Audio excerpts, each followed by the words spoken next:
তো আজকে সারা মুসলিম বিশ্ব যে অবস্থায় আছে, এই অবস্থা থেকে যদি তারা বাঁচতে এবং উত্তরণ পেতে চায়, তাহলে তাদেরকে ইতিহাস জানতে হবে যে অতীতে কখন মুসলমানেরা এরকম কঠিন ভয়াবহ পরিস্থিতির মুখোমুখি হয়েছিল। আজকে মুসলমানদের যে অবস্থা, তার চাইতেও বেশি ভয়াবহ ভয়ঙ্কর অবস্থার মুখোমুখি মুসলমানেরা হয়েছিল ক্রুসেডারদের সময়ে, মঙ্গোলীয়দের সময়ে। হালাকু খা, চেঙ্গিস খা বাগদাদে একদিনে যত মানুষ, যত মুসলমানকে জবাই করেছে, এখন পর্যন্ত ফিলিস্তিনে অত মুসলমান হত্যা বা নিহত হয়নি। তাহলে বেশি ভয়ঙ্কর, বেশি ভয়াবহ ওইটা ছিল যেই দিন হালাকু খা, চেঙ্গিস খা বাগদাদ দখল করেছিল। বেশি ভয়াবহ, বেশি ভয়ঙ্কর ওইটা ছিল যখন 100 বছরের ব্যবধানে একদিকে ইউরোপ থেকে আসা ক্রুসেডার, আর একদিকে চীনের পাশে মঙ্গোলীয় থেকে যাওয়া মঙ্গলেরা, এই দুই বিশাল স্রোতে গোটা মুসলিম বিশ্ব উথাল পাথাল হয়ে গেছিল। সেই সময় ছিল আরো ভয়ঙ্কর, আরো ভয়াবহ। ওই সময়ে লিখিত বইগুলো পড়লে দেখবেন যে ওই সময়ের আলেম ওলামারা লিখছে, যেমন আজকে আপনাদের মধ্যে কথোপকথন আলোচনা হয় বিভিন্ন ফতোয়া মাসলা মাসাইল নিয়ে, তো ওই সময়ের আলেম ওলামারা তাদের বইয়ে লিখছে যে চেঙ্গিস খা, হালাকু খা, এই মঙ্গোলীয়রা এরাই হয়তো ইয়াজুজ আর মাজুজ। আলেম ওলামারা বইয়ে লিখেছে যে এরাই হয়তো সেই ইয়াজুজ মাজুজ যার কথা কোরআনে এবং হাদিসে বর্ণিত হয়েছে। পরিস্থিতি এত ভয়াবহ ছিল, পরিস্থিতি এত ভয়ঙ্কর ছিল, পরিস্থিতি এত ভয়ানক ছিল। তো মুসলমানেরা কি সেই ভয়ঙ্কর পরিস্থিতি থেকে উত্তরণ পায়নি? পেয়েছে। তো আজকে মুসলমানেরা যে ভয়ঙ্কর ভয়াবহ পরিস্থিতির মধ্যে দিয়ে যাচ্ছে, এখান থেকে উত্তরণের রাস্তা আছে, কিন্তু এটা ইতিহাসেই আছে। সেই ইতিহাস থেকে আপনাদের সামনে সংক্ষিপ্ত ইতিহাস, ফিলিস্তিন, জেরুজালেম, মসজিদে আকসার সংক্ষিপ্ত ইতিহাস, যার মধ্যে আপনাদের জন্য শিক্ষা আছে, মুসলমানদের জন্য শিক্ষা আছে। যে ইতিহাসগুলো আল্লাহ এবং তার রাসূল সাল্লাল্লাহু আলাইহি ওয়াসাল্লাম কোরআন এবং হাদিসে বলে গেছেন, তার আলোকে আপনাদের সামনে পেশ করব। আল্লাহ সুবহানাহু ওয়া তাআলা পবিত্র কোরআন মাজিদে বলছেন, ইন্না আউওয়ালা বাইতিন উযিআ লিন-নাস বিবাক্কাহ, আসমানের নিচে জমিনের উপরে আল্লাহর ইবাদতের জন্য প্রথম যে ঘর তৈরি করা হয়েছিল তা মক্কায়। আল্লাহর ইবাদতের জন্য আসমানের নিচে জমিনের উপরে প্রথম যে ঘর তৈরি করা হয়েছিল তা মক্কায়। ফ্যানটা বন্ধ থাকে। এবং রাসূলুল্লাহ সাল্লাল্লাহু আলাইহি ওয়াসাল্লামকে আবু যর গিফারি রাদিয়াল্লাহু তাআলা আনহু বললেন, এটা বন্ধ করে দিন। আবু যর গিফারি রাদিয়াল্লাহু তাআলা আনহু রাসূল সাল্লাল্লাহু আলাইহি ওয়াসাল্লামকে জিজ্ঞেস করলেন, হে আল্লাহর নবী, পৃথিবীতে আল্লাহর ইবাদতের জন্য সর্বপ্রথম ঘর কোনটি তৈরি হয়েছে? রাসূলুল্লাহ সাল্লাল্লাহু আলাইহি ওয়াসাল্লাম উত্তরে বললেন, মক্কার কাবা। আবু যর গিফারি পাল্টা প্রশ্ন করলেন, সুম্মা আইয়ু, মক্কার কাবার পরে আল্লাহর ইবাদতের জন্য পৃথিবীতে দ্বিতীয় কোন ঘর নির্মিত হয়েছে? রাসূলুল্লাহ সাল্লাল্লাহু আলাইহি ওয়াসাল্লাম উত্তরে বললেন, আল মসজিদ আল আকসা, মসজিদে আকসা। আবু যর গিফারি পাল্টা জিজ্ঞেস করলেন, কাম বাইনাহুমা, হে আল্লাহর নবী, মক্কার কাবা আর জেরুজালেম ফিলিস্তিনের মসজিদে আকসার মধ্যে পার্থক্য কয় বছরের, ব্যবধান কয় বছরের?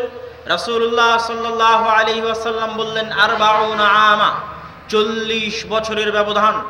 তথা 40 বছর আগে মক্কায় কাবা তৈরি হয়েছে, তার 40 বছর পরে জেরুজালেমে মসজিদ আকসা তৈরি হয়েছে। এই 40 বছর কোন 40 বছর? ইব্রাহিম আলাইহিস সালাতু ওয়াস সালামের জীবদ্দশার 40 বছর, না আদম আলাইহিস সালাতু ওয়াস সালামের 40 বছর, না তারও পূর্বে আল্লাহ ফেরেশতাদের দিয়ে নির্মাণ করেছিলেন তখন 40 বছরের ব্যবধান। এই বিষয়ে আল্লাহ সুবহানাহু ওয়া তাআলা ভালো জানে। তবে ঐতিহাসিকগণ একমত যে অবশ্যই ইব্রাহিম আলাইহিস সালাতু ওয়াস সালামের পূর্ব থেকেই, নূহ আলাইহিস সালাতু ওয়াস সালামের বন্যার পূর্ব থেকেই মক্কায় কাবা এবং জেরুজালেমে মসজিদ আকসা ছিল। এবং পৃথিবী ব্যাপী যে ভয়ঙ্কর প্লাবন আল্লাহ নূহ আলাইহিস সালাতু ওয়াস সালামের যুগে দিয়েছিলেন, সেই প্লাবনে সব কিছু ডুবে গেছিল।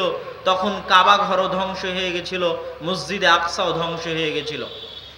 এই ধ্বংসাবশেষের উপরে নূহ আলাইহিস সালাতু ওয়াস সালামের পরে সর্বপ্রথম যিনি কাবা ঘর নির্মাণ করেন তিনি হচ্ছেন ইব্রাহিম আলাইহিস সালাতু ওয়াস সালাম। ইব্রাহিম আলাইহিস সালাতু ওয়াস সালামের সাথে যেমন কাবা ঘরের সম্পর্ক আছে, ইব্রাহিম আলাইহিস সালাতু ওয়াস সালামের সাথে তেমন জেরুজালেম মসজিদে আকসার সম্পর্ক আছে। কিভাবে ইব্রাহিম আলাইহিস সালাতু ওয়াস সালামের সাথে জেরুজালেমের সম্পর্ক, মসজিদে আকসার সম্পর্ক? ইব্রাহিম আলাইহিস সালাতু ওয়াস সালামের জন্ম ছিল ইরাকে, ইরাকের ব্যাবিলন নগরীতে। আরবিতে বলা হয় বাবেল, বিবাবেল হারুত ওয়া মারুত। হারুত মারুতের যে বিখ্যাত কল্প কাহিনী আপনাদের মধ্যে প্রসিদ্ধ আছে, সেটা বাবেল শহরে, আরবিতে বলা হয় বাবেল, ইংরেজিতে বলা হয় ব্যাবিলন, যা ইরাকে, আজকের ইরাকে। সেখান থেকে নিজের পিতা আজর কর্তৃক বিতাড়িত হয়ে ইব্রাহিম আলাইহিস সালাতু ওয়াস সালাম আশ্রয় নিয়েছিলেন শামে, সিরিয়াতে। আর শাম এবং সিরিয়া বলতে আজকের সিরিয়া নয়, শাম এবং সিরিয়া বলতে আজকের জর্ডান, আজকের লেবানন, আজকের ফিলিস্তিন, আজকের ইসরায়েল এবং আজকের সিরিয়া সব মিলেই তৎকালীন শাম এবং তৎকালীন সিরিয়া। তথা আমার নবী যেমন মক্কা থেকে হিজরত করেছেন মদিনায়, আমার নবীর দারুল হিজরা ছিল মদিনা, ঠিক আমার নবীর আদি পিতা ইব্রাহিমের দারুল হিজরা ছিল জেরুজালেম, দারুল হিজরা ছিল সিরিয়া। ওই একই সমসাময়িক সময়ে লূত আলাইহিস সালাতু ওয়াস সালামের কওমকে আল্লাহ তাদের শহরকে উল্টিয়ে দেওয়ার মাধ্যমে ধ্বংস করে দিয়েছিলেন। যেই জায়গাতে আল্লাহ শহর উল্টিয়ে দিয়েছিলেন ওই জায়গাতে এখন ডেড সি, মৃত সাগর আছে, জর্ডান এবং ইসরায়েলের সীমান্তবর্তী অঞ্চলে। তো লূত আলাইহিস সালাতু ওয়াস সালামের নগরীকে যখন আল্লাহ উল্টিয়ে দিলেন, তখন লূত আলাইহিস সালামকে বাঁচিয়ে কোথায় আশ্রয় দিলেন?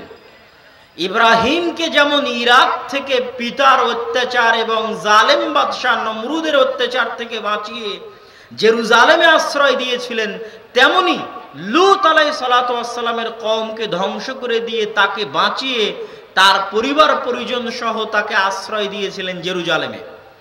এই কথা আল্লাহ নিজে কোরআনে বলছেন। কি বলছেন?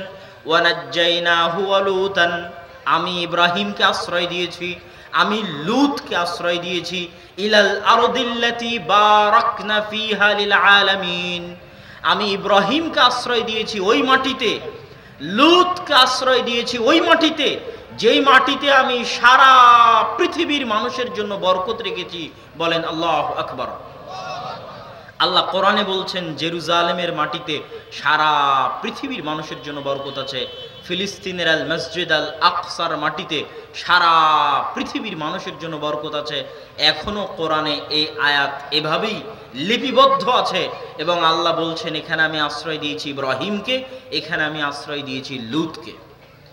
তাহলে আমরা বলছিলাম মসজিদে আকসার ইতিহাস, মসজিদে আকসার সাথে ইব্রাহিম আলাইহিস সালাতু ওয়াস সালামের সম্পর্ক, জেরুজালেম মসজিদে আকসার সাথে লূত আলাইহিস সালাতু ওয়াস সালামের সম্পর্ক, ওই পবিত্র ভূমির সাথে নবীদের সম্পর্ক বলছিলাম। এবার পরের পর্বে আমরা দেখব মক্কার কাবা এবং জেরুজালেমের মসজিদে আকসা, এই দুটার মধ্যে যোগসূত্র, কানেকশন স্থাপনকারী প্রথম নবীও ইব্রাহিম। ইব্রাহিম আলাইহিস সালাতু ওয়াস সালামের দুই স্ত্রী সারা এবং হাজেরা। সারা আলাইহা সালাতু ওয়াস সালামকে নিয়ে তিনি থাকতেন জেরুজালেমে, ফিলিস্তিনে, আর হাজেরা আলাইহা সালাতু ওয়াস সালামকে তার সন্তান সহ রেখে এসেছিলেন মক্কায়। তথা ইব্রাহিমের এক স্ত্রীর সন্তান ইসহাক লালিত পালিত হচ্ছে মসজিদে আকসার পাশে, আর ইব্রাহিম আলাইহিস সালাতু ওয়াস সালামের আরেক স্ত্রীর সন্তান ইসমাইল লালিত পালিত হচ্ছে কাবায়, মক্কার কাবায়। এবং ইব্রাহিম আলাইহিস সালাতু ওয়াস সালামের পরিবারে আল্লাহ সুবহানাহু তাআলা নবুয়ত দিয়ে দিয়েছেন কিয়ামত পর্যন্ত ইব্রাহিমের পরিবারের বাইরে আর নবী হবে না। এই বরকত ইব্রাহিমের পরিবার পেয়েছে এই দুই মসজিদ থেকে, মসজিদে আকসা থেকে আর মক্কার কাবা থেকে তথা মসজিদের সাথে সম্পর্ক রক্ষা করা ছাড়া মানুষ আদর্শ পরিবার তৈরি করতে পারবে না। ইব্রাহিম আলাইহিস সালাতু ওয়াস সালাম আদর্শ পরিবার তৈরি করেছিলেন এক সন্তানকে এক মসজিদে, আর এক সন্তানকে আর এক মসজিদে। পৃথিবীর দুই শ্রেষ্ঠ মসজিদে তার দুই স্ত্রীর দুই সন্তান মরা পর্যন্ত, শেষ জীবন পর্যন্ত থেকেছে। ইসমাইল আর তার বংশধরেরা মুহাম্মদ সাল্লাল্লাহু আলাইহি সাল্লাম পর্যন্ত, আর ইসহাক আর তার বংশধরেরা ঈসা আলাইহিস সালাতু ওয়াস সালাম পর্যন্ত এই মসজিদের খেদমত করতে থেকেছে। সম্মানিত উপস্থিতি, এই জন্য আজও ইব্রাহিম আলাইহিস সালামের কবর, আজও ইসহাক আলাইহিস সালাতু ওয়াস সালামের কবর, আজও ইয়াকুব আলাইহিস সালাতু ওয়াস সালামের কবর ওই জেরুজালেমেই, ওই ফিলিস্তিনেই। এবং আমরা আরো ঘটনাক্রমে মুসা আলাইহিস সালাম পর্যন্ত যাব। তো এখানে ইব্রাহিম আলাইহিস সালাতু ওয়াস সালামের প্রথম স্ত্রী সারার সন্তান ইসহাক। ইব্রাহিমকে ইউরোপের লোকজন বলে আব্রাহাম লিঙ্কন, নাম শুনেছেন? আব্রাহাম মানে ইব্রাহিম। তারাও নবী ইব্রাহিমকে সম্মান করে। মিল্লাত ইব্রাহিমের দাবিদার পৃথিবীতে তিনটা ধর্ম, ইহুদি এবং নাসারা। ইহুদি নাসারা আসলে কোনো এখন ধর্মই নয়। এই জন্য ধর্ম নয় যে এটা এখন একটা গোত্রের মধ্যে সীমাবদ্ধ হয়ে গেছে, আসলে ওগুলো ইসলাম। ইব্রাহিম আলাইহিস সালাতু ওয়াস সালাম যে দিন নিয়ে এসেছিলেন সেটাও ইসলাম। ইসহাক আলাইহিস সালাতু ওয়াস সালাম, ইয়াকুব আলাইহিস সালাতু ওয়াস সালাম, মুসা আলাইহিস সালাতু ওয়াস সালাম, ঈসা আলাইহিস সালাতু ওয়াস সালাম যে দিন নিয়ে এসেছিলেন সেটাও ইসলাম। এবং তারা সবাই ছিলেন মুসলমান। ইব্রাহিম আলাইহিস সালাতু ওয়াস সালাম ইহুদিও ছিলেন না, খ্রিস্টানও ছিলেন না, হানিফা মুসলিম ছিলেন, এবং তারা ইসলাম নিয়ে এসেছিলেন। কিন্তু পরবর্তীতে নির্দিষ্ট গোত্রের মধ্যে সীমাবদ্ধ হয়ে যাওয়ার কারণে তারা মূল নাম, মূল দিন ছেড়ে দিয়ে গোত্র ভিত্তিক হয়ে গেছে। যেমন আমি ইসলাম ছেড়ে দিয়ে কোরাইশি হয়ে গেলাম, যে আমরা কোরাইশ বংশের লোকজনের মধ্যে ইসলামকে সীমাবদ্ধ করে দিয়ে আজকে থেকে বলতে লাগলাম যে আমরা কোরাইশি। এই অবস্থা হয়ে গেছে ইহুদিদের, এই অবস্থা হয়ে গেছে নাসারাদের। মূল দিন যেটা তাদের নবীরা নিয়ে এসেছিল সেটা ইসলাম। সম্মানিত উপস্থিতি, তো ইব্রাহিম আলাইহিস সালাতু ওয়াস সালামের ছেলে ইসহাককে তারা বলে আইজাক নিউটনের নাম শুনেছেন, বিজ্ঞানী। মূলত ইসহাক নিউটন। ইসহাক আলাইহিস সালাতু ওয়াস সালামের ছেলেকে ইয়াকুব আলাইহিস সালাতু ওয়াস সালামকে তারা বলে জ্যাকব নামে অনেকের আপনারা নাম পাবেন ইউরোপ এবং আমেরিকায়। মূলত উদ্দেশ্য হচ্ছে ইয়াকুব, উচ্চারণের পার্থক্য। যে ইয়াকুবকে আমি বলছি ওই ইয়াকুবই, অন্য কোনো ইয়াকুব না। তথা আব্রাহাম বললে যে ইব্রাহিমকে আমি ইব্রাহিম বলছি ওই ইব্রাহিমই উদ্দেশ্য। দাউদ আলাইহিস সালাতু ওয়াস সালামকে তারা বলে ডেভিড। ইউসুফ আলাইহিস সালাতু ওয়াস সালামকে তারা বলে জোসেফ স্ট্যালিন। জোসেফ নামে অনেক স্কুল কলেজ আছে সারা বাংলাদেশে। মূলত এগুলো সব ইউসুফ। সেন্ট জোসেফ, সেন্ট মানে আমরা যেমন বলি হজরত, তারা ইংরেজিতে বলে সেন্ট। হজরত ইউসুফ মানে হচ্ছে সেন্ট জোসেফ। যেই ইউসুফকে আমি বলছি সেই ইউসুফই, অন্য কোনো ইউসুফ নয়। সম্মানিত উপস্থিতি, তো ইব্রাহিম আলাইহিস সালাতু ওয়াস সালামের ছেলে ইসহাকের ছেলে ইয়াকুবের ছেলে ইউসুফ। ইয়াকুব আলাইহিস সালাতু ওয়াস সালামকে আল্লাহ 12 ছেলে মেয়ে দিয়েছিলেন। এক স্ত্রীর গর্ভে 10 জন, আর এক স্ত্রীর গর্ভে 2 জন। সেই 2 জন হচ্ছে ইউসুফ আলাইহিস সালাতু ওয়াস সালাম আর বেনিয়ামিন। আজকে যে প্রধানমন্ত্রীর দায়িত্ব পালন করছে বেনিয়ামিন নেতানিয়াহু, ওই যে নামের শুরুতে বেনিয়ামিন, নবীর নামকে লক্ষ্য করেই নাম রাখা আছে বেনিয়ামিন। সম্মানিত উপস্থিতি, এই ডটগুলো আপনারা মিলিয়ে নিতে পারলে আপনাদের কাছে আরো পরিষ্কার হবে। ইউসুফ আলাইহিস সালাতু ওয়াস সালামের ভাই হচ্ছে বেনিয়ামিন, 2 ভাই, আর হচ্ছে 10 ভাই। তো ইউসুফ আলাইহিস সালাতু ওয়াস সালাম স্বপ্নে দেখলেন 11টা তারকা সিজদা করছে। 11 তারকা মানে 11 ভাই তাকে সিজদা করছে। তারপরে লম্বা ঘটনা। এই লম্বা ঘটনা আমাদের উদ্দেশ্য নয়, আমাদের উদ্দেশ্য জেরুজালেম। তো ইউসুফ আলাইহিস সালাম কিভাবে কুয়া থেকে জেলখানায় মিশরের বাদশার কাছে কৃতদাস হিসেবে বিক্রি হয়ে সেখানে মিথ্যা অপবাদ নিয়ে জেলখানায় গিয়ে জেলখানা থেকে অর্থমন্ত্রী হলেন। কোথায় অর্থমন্ত্রী হলেন? মিশরে। আর তার বাপ আর তার 11 ভাই কোথায় আছে? ফিলিস্তিনে। আজকেও মিশর আর ফিলিস্তিন ম্যাপে ওই রকমই, ওই কালে যে রকম ছিল। আজকেও গাজাতে আপনি কোনো ত্রাণ দিতে পারবেন না মিশরের সীমান্ত ছাড়া। একমাত্র মিশরের সীমান্ত দিয়েই গাজাতে ত্রাণ পৌঁছানো সম্ভব। গাজার রাফা ক্রসিং দিয়ে, মিশরের রাফা ক্রসিং দিয়ে গাজায় ত্রাণ পৌঁছানো সম্ভব। ওই কালেও মিশর আর ফিলিস্তিনের যোগাযোগ ছিল এরকম, মানে বেশি, যাতায়াত বেশি। আজকে যেমন ফিলিস্তিন আর মিশরের যাতায়াত বেশি। তো এই জন্য ইউসুফ আলাইহিস সালাম মূলত ফিলিস্তিনের কুয়া থেকে উঠে বাজারে বিক্রি হয়ে গেছিলেন মিশরে। আর বাপদাদা ছিল ফিলিস্তিনে, ইয়াকুব এবং তার 11 ভাই।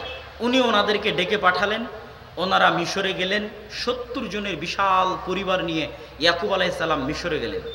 200 এবং 250 বছর যাবৎ ইউসুফ আলাইহিস সালামের মৃত্যুর পরেও 200-250 বছর যাবৎ ইয়াকুব আলাইহিস সালামের সন্তানেরা তথা বানু ইসরাইলেরা এই মিশরে সুখে শান্তিতে বসবাস করতে লাগলো, ক্ষমতার ভাগীদার হয়ে।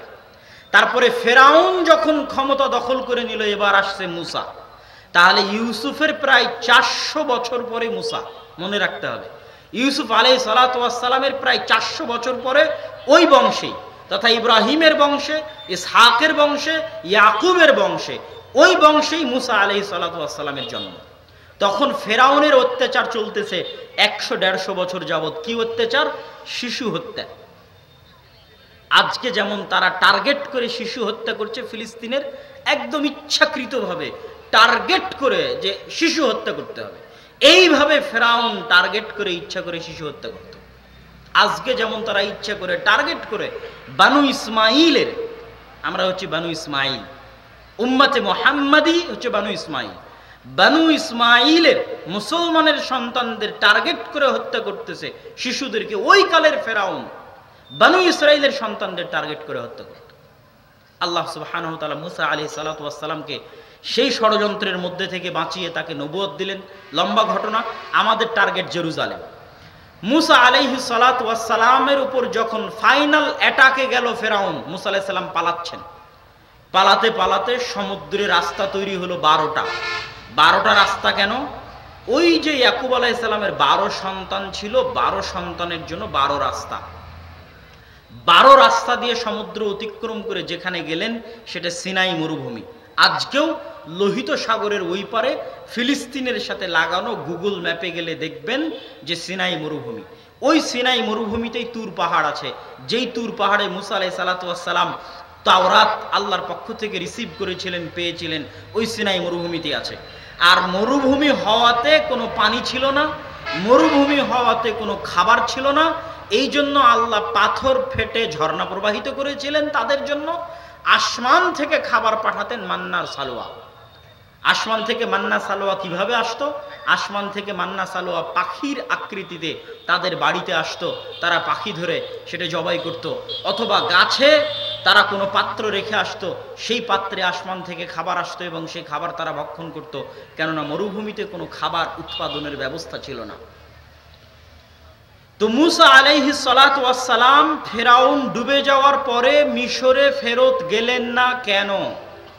এখান থেকেই বুঝবেন জেরুজালেমের কানেকশন। মুসা আলাইহিস সালাতু ওয়াস সালাম মূলত মিশর থেকে পালিয়ে যাচ্ছিলেন না। মুসা আলাইহিস সালাতু ওয়াস সালাম মূলত ফিরে যাচ্ছিলেন ওই যে 400 বছর আগে তার আদি পিতা ইয়াকুব 70 জনের পরিবার নিয়ে ফিলিস্তিন থেকে মিশরে আসলো।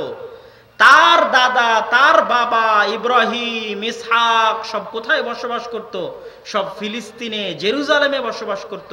ইয়াকুব কোথায় বসবাস করত? ফিলিস্তিনে, জেরুজালেমে বসবাস করত। ওই নিজের বাপদাদার আদি ভিটায় ফিরে যাচ্ছিলেন, মিশর থেকে পালিয়ে যাচ্ছিলেন না। এই জন্য তিনি পুনরায় আর মিশরে ফিরে আসেননি। কিন্তু দুঃখজনক হলেও সত্য যে ওই সময়ে ফিলিস্তিনে, আজকের এই ফিলিস্তিনে, আজকের এই জেরুজালেমে তৎকালীন বিশ্বের সবচেয়ে শক্তিশালী পাওয়ারফুল গোত্র বসবাস করত। তারা হচ্ছে আমালেকা। আজকে যেমন বিশ্বের সবচেয়ে শক্তিশালীরা দখল করে রেখেছে, তৎকালীন বিশ্বের সবচেয়ে শক্তিশালীরা দখল করে রেখেছিল। মুসা আলাইহিস সালামের উপর আল্লাহর আদেশ আসলো, যুদ্ধ করতে হবে, যুদ্ধ করে বিজয় করতে হবে জেরুজালেম। মুসা আলাইহিস সালাতু ওয়াস সালাম তার কওমকে বললেন, ইয়া কওমি দুখুলুল আরদাল মুকাদ্দাসাহ, হে আমার কওম, আল্লাহ তোমাদেরকে আদেশ দিয়েছে এই পবিত্র ভূমি জেরুজালেম বিজয় করতে হবে। উদখুলু, এই পবিত্র ভূমি জেরুজালেমে তোমরা প্রবেশ করো। আল্লাতী কাতাবাল্লাহু লাকুম, যেই মাটি, যেই ভূমি আল্লাহ তোমাদের জন্য লিখে রেখেছেন, যদি তোমরা এই যুদ্ধ থেকে পিছপা হও ফাতানকালিবু খাসিরিন, তাহলে তোমরা ক্ষতিগ্রস্ত হবে। বানু ইসরাইলেরা কি বললো জানেন? বানু ইসরাইল বলে, ইয়া মুসা ইন্না ফিহা কওমান জাব্বারিন, মুসা ওখানে তো দুনিয়ার সবচেয়ে শক্তিশালী মানুষজন বসবাস করে। আজকে যেমন বিশ্বের সবচেয়ে শক্তিশালী মানুষজন ওখানে বসবাস করে, তৎকালীন বিশ্বের সবচেয়ে শক্তিশালী মানুষজন ওখানে বসবাস করত। ওয়া ইন্না লান নাদখুলাহা হাত্তা ইয়াখরুজু মিনহা, এই বিশ্বের সবচেয়ে শক্তিশালী মানুষ, এরা যদি নিজে থেকে এই শহর না ছাড়ে, আমাদের পক্ষে সম্ভব নয় এই শহর বিজয় করা। ইযহাব আনতা ওয়া রাব্বুকা ফাকাতিলা, মুসা তুমি আর তোমার আল্লাহ গিয়ে যুদ্ধ করো, আর আমরা এখানে বসে থাকলাম, তুমি আর তোমার আল্লাহ যুদ্ধ করে বিজয় করো, তারপরে আমরা আসবো। বলেন নাউজুবিল্লাহ। এদেরকেই 2 দিন আগে আল্লাহ ফেরাউনের কবল থেকে বাঁচালো। কত বড় নিমক হারাম কওম! 2 দিন হয়নি, তাদের উপর যে জুলুমের স্টিম রোলার চলছিল, ফেরাউন তাদের শিশু সন্তানদের হত্যা করত, ওই ফেরাউনকে তাদের চোখের সামনে আল্লাহ ডুবিয়ে দিয়েছেন। ওয়া আনতুম তানজুরুন ওয়া ইয নাজ্জাইনাকুম মিন আলি ফিরআউনা ইয়াসুমুনাকুম সুআল আযাব ইউযাববিহুনা আবনাকুম ওয়া ইস্তাহিউনা নিসাআকুম। এই বনু ইসরাঈলেরা, তোমরা স্মরণ করো ওই দিনের কথা, যেই দিন আমি ফেরাউনকে তোমাদের চোখের সামনে ডুবিয়ে দিয়েছি, যেই ফেরাউন তোমাদের ছেলে সন্তানদের ধরে ধরে জবাই করত। আর আজকে 2 দিন যায়নি, আল্লাহ আদেশ দিল যুদ্ধ করার জন্য, বলে আপনি আর আপনার আল্লাহ গিয়ে যুদ্ধ করেন। নাউজুবিল্লাহি মিন যালিক। এই জন্য আল্লাহ তাদেরকে চিরদিনের জন্য অভিশপ্ত বানিয়ে দিয়েছে। আরো যত সামনে যাবেন তত দেখবেন কেন আল্লাহ কোরআন মাজিদে তাদের জন্য বলেছে গায়রিল মাগদুবি আলাইহিম, অভিশপ্তদের রাস্তা চাই না। ইহদিনাস সিরাতাল মুস্তাকিম সিরাতাল্লাযীনা আন'আমতা আলাইহিম গায়রিল মাগদুবি আলাইহিম, অভিশপ্তদের রাস্তা চাই না। এই অভিশপ্ত এরাই, যাদের বর্ণনা আল্লাহ কোরআন মাজিদে দিচ্ছেন, এরাই সেই অভিশপ্ত। নবীদের সাথে এই ধরনের আচরণের কারণে তারা অভিশপ্ত হয়ে গেছে। আর এই কথাই সাহাবীরা বদরের দিন আল্লাহর নবীকে বলেছিলেন।